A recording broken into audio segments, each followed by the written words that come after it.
आपका जनता किसने कहा? क्यों करें? मैं बाहरी प्रत्याशी नहीं हूँ। मैं नगीना में मेरा रिहाइश मैंने ले लिया है और धामपुर में रह रहा हूँ। 10 महीने की करीब सेवा की है। बाहरी डॉक्टर भीमराव अंबेडकर भी थे। मुझसे ये कई बार प्रश्न पूछा जाता है और आप लोगों के जरिए और इस गैप को बढ़ाया जाता। लोकसभा का किन मुद्दों को लेकर आप जनता के बीच में जा रहे हैं? मेन मुद्दा इस मुल्क का है कि भारत का संविधान का राज पूर्णतया कायम हो। आपका मुकाबला किससे मान रहे हैं आप अपना मुकाबला? जो वर्तमान सरकार है उससे, जुल्मी सरकार। चंद्रशेखर आजाद आपके सामने खड़े हैं, पहले गठबंधन में थे वो, तो क्या आपको डैमेज करेंगे वो या आपको लाभ होगा उससे?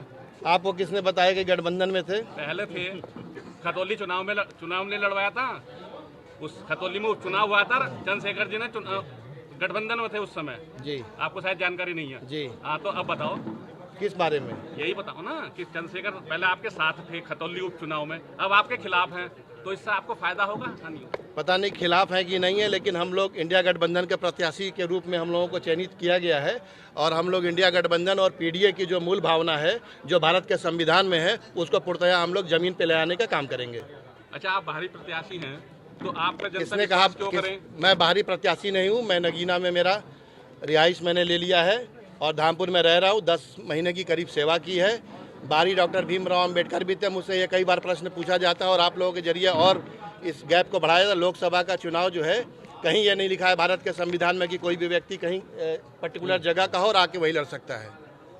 निशान